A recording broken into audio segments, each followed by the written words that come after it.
Myself, Dr. V. Bogna. Today, I deliver the lecture Nasha Income. I have seen many students of class 12th belong from CBSE and ICC. They feel difficulty in Nasha Income. So today I will teach you Nasha Income in very proper manner. I have already uploaded many videos related with what circular flow of income and banking and money. Now I am teaching you Nasha Income. So please see it. What is Nasha Income? What are the important topics which I am telling you?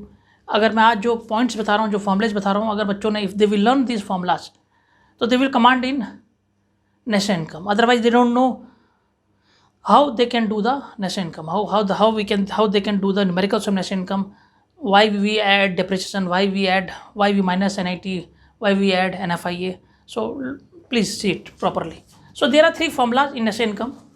Number one, gross is equal to net plus depreciation. Net plus depreciation. This is the first formula. There are only three formula which I am telling you. Number one, gross is equal to net plus depreciation.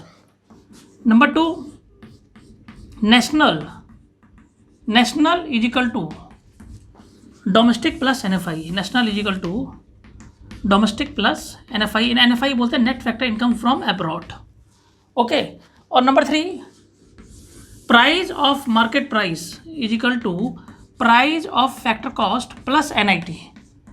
NIT बोलते हैं net indirect tax. इसे क्या बोलेंगे? net indirect tax. Net indirect tax. Okay. तो there are three formulas. So first, gross is equal to net plus depreciation. National, यही तीन formulas आपको याद रखने हैं.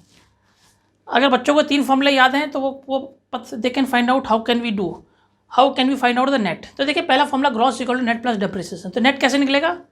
Gross minus depreciation. अगर एग्जाम में आ गया डोमेस्टिक निकालो तो how we can find out the domestic? National minus NFI. Domestic is equal to national minus NFI. कोई कहेगा how we can find out price of factor cost? So price of factor cost is equal to price of market price minus NIT. अगर आप price of factor cost निकालोगे यहाँ से तो price of market price minus NIT. तो ये तीन फॉर्मूले याद रखने.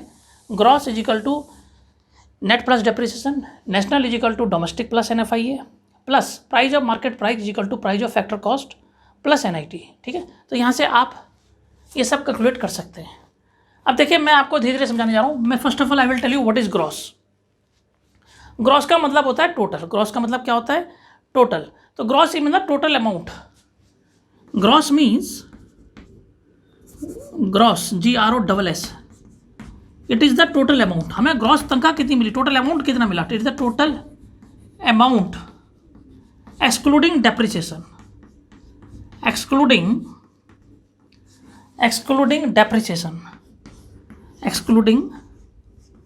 डेप्रिसिएशन. ठीक है भाई. टोटल सैलरी मान लो किसी के आगे, मान लो लेट सपोज डैट किसी की सैलरी 80,000 रुपीज़ है. वो ग्रॉस सैलरी है बट उसमें इनकम टैक्स भी देना पड़ेगा और सब कुछ कट फटा के जो नेट आपकी नेट कितनी तनख्वाह आई है वो आपको पता लगाना है. तो it is the total amount excluding depreciation. Gross आपको समझ आ गया. अब मैं आपको समझाने जा रहा हूँ डेप्रिसिएशन किसे कहते हैं. What is depreciation? How we can find out depreciation. ठीक है. तो ग्रॉस आप समझ चुके हैं. अब आपको समझाना है व्हाट इज डेप्रिसिएशन. तो please write down. Depreciation is very important. What is depreciation? First of all अगर हम नेट बात करें, नेट, तो नेट हम कैसे निकाल सकते हैं कि gross minus depreciation. Net we can find out gross minus depreciation. अगर हम नेट निकालेंगे तो gross depreciation gross minus depreciation equal to net हो जाएगा. ठीक है. Now come to the point. What depreciation? Depreciation किसे कहते हैं? Now we will tell you what is depreciation.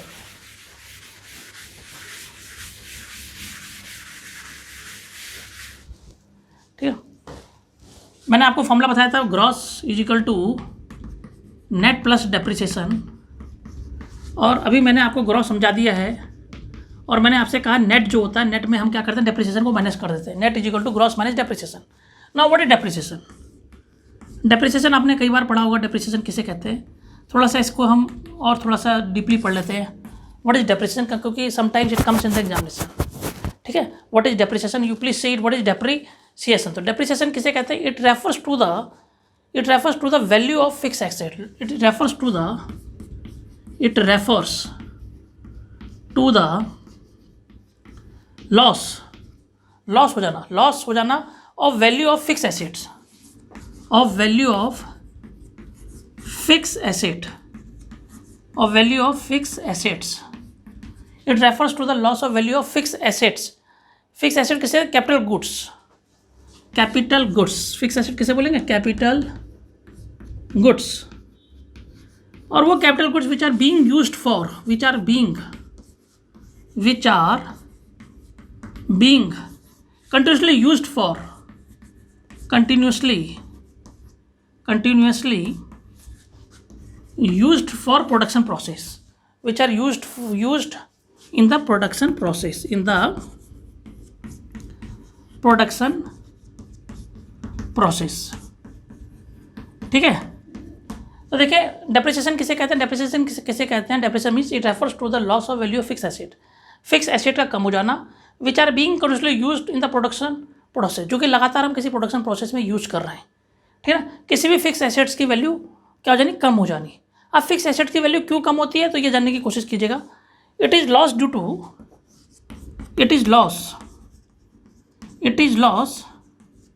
Due to number 1, पहले point, normal wear and tear. Normal क्या हो जाए? Normal wear and tear. Okay.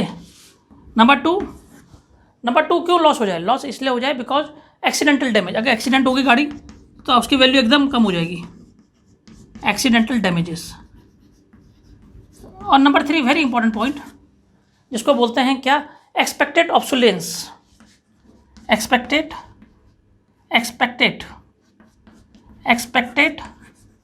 Obsolescence, LESENC. इसका मतलब ये हो गया आउटडेटेड टेक्नोलॉजी. इसका मतलब क्या हो गया? इसका मतलब हो गया एक्सपेक्टेड ऑब्सोलेंस का मतलब हो गया आउटडेटेड टेक्नोलॉजी. क्या हो गया? यहाँ पे आप लिख सकते हैं इसे आउटडेटेड टेक्नोलॉजी. आउटडेटेड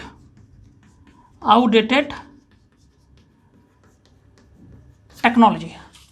तो दोबारा समझ लीजिए, या तो नॉर्मल वेयर एंड टेयर हो जाए, या एक्सीडेंटल डैमेज हो जाए, या एक्सपेक्टेड ऑब्सोलेंस.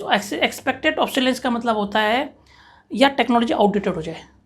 ठीक है. तो जब टेक्नोलॉजी आउटडेटेड हो जाएगी तो लोग उसका इस्तेमाल नहीं करेंगे. ठीक है. तो मैंने आज ग्रॉस समझा दिया, नेट समझा दिया. नेट कैसे निकलेगा? Gross minus depreciation. मैंने आपको डेप्रिसिएशन समझा दिया. डेप्रिसिएशन का मतलब loss of value of fix assets which are being continuously used in the production process. और ये क्यों लॉस हो रहा है? ये लॉस हो रहा है, इसकी वजह है सबसे पहले क्या? Normal wear and tear, expected obsolescences और accidental damage. Okay. Now come to the point.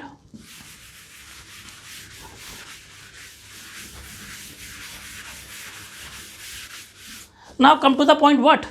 Now we are defining what we say.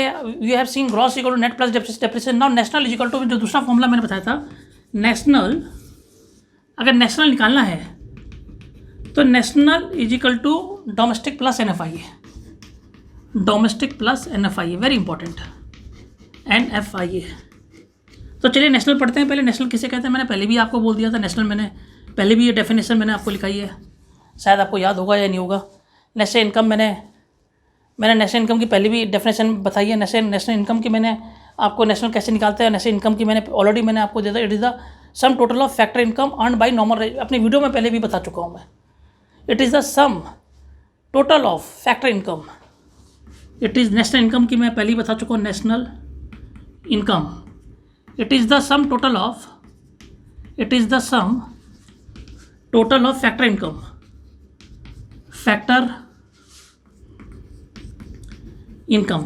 Factor income compensation of employees plus, मैंने आपको पहले भी बता चुका हूँ, rent, interest plus profit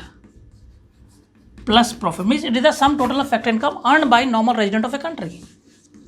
earned by normal residents of a country. ये मैं already आपको समझा चुका हूँ, normal residents of a country. ठीक है. अब आ जाओ डोमेस्टिक. अब डोमेस्टिक किसे कहते हैं? मैंने आपको ये समझा दिया. अब डोमेस्टिक इनकम किसे कहते हैं? It is the sum of total income. Domestic income की बात जब हम बात करते हैं, डोमेस्टिक इनकम, और कोई अगर पूछे यहाँ से डोमेस्टिक कैसे निकलेगा, तो national minus NFIA. Simple answer है. बट डोमेस्टिक इनकम किसे कहते हैं? अगर डोमेस्टिक इनकम की बात करें तो आपको लिखना है it is the sum total of factor income. It is the sum total of factor income. It is the sum total of factor income. It is the sum total of factor income. Factor income कौन सी? COE plus rent plus interest plus profit, plus क्या? Profit. It is the sum total of factor income generated within the domestic territory of a country, generated within the domestic territory of a country, within the domestic territory of a country, within the domestic territory of a country. Okay, so आपने normal income पढ़ ली, national income पढ़ लिया, आपने domestic income पढ़ ली। अब आ जाइए NFI किसे बोलते हैं? Net factor income from abroad. What is NFI है? मैं इसको यहाँ से हटा रहा हूँ, यहाँ पे मिटा रहा हूँ। Now we will do what is, how we can define, please write down here, national is equal to, ICSE board में कई बार आ चुका, डोमेस्टिक किसे कहते हैं? तो domestic means national minus NFI, एक नंबर का कभी आता है, ठीक है। National is equal to domestic नहीं, इसमें NFI इंक्लूड होगा। अगर बोलेंगे national is equal to domestic है, ट्रू है फॉल्स है, तो आपने बोला फॉल्स है। National is equal to domestic नहीं होता, इसमें इंक्लूड होता है NFI है। National is equal to domestic plus NFI, net factor income from abroad. अब आइए NFI किसे बोलते हैं? Net factor income from abroad, net factor income from abroad. तो आइए इसका फॉर्मूला देखें। NFI है, बड़ा आसान है। फैक्टर, इसका net factor income from abroad हुआ factor income earn by our resident, factor income earned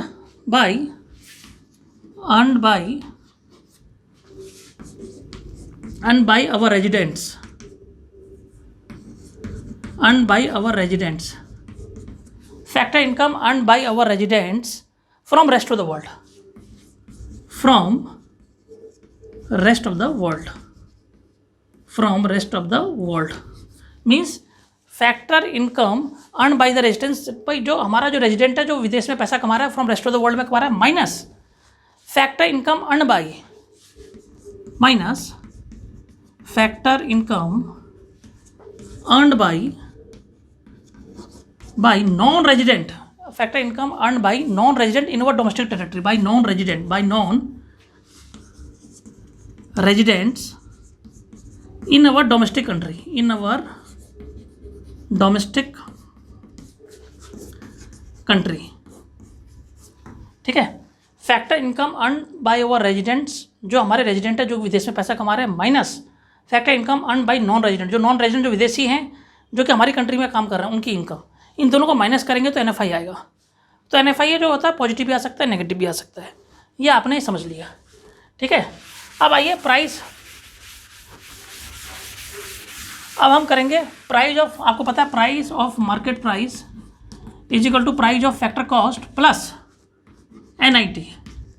तो देखिए बड़ा आसान है, किसी चीज़ की लागत 10 रुपये है, उसमें टैक्स पड़ गया, नेट इंडायरेक्ट टैक्स पड़ गया 2 रुपये, तो मार्केट में 10 + 2 पेन कितने का बिकेगा? 12 रुपये का बिकेगा। उसको बोलते हैं प्राइस ऑफ मार्केट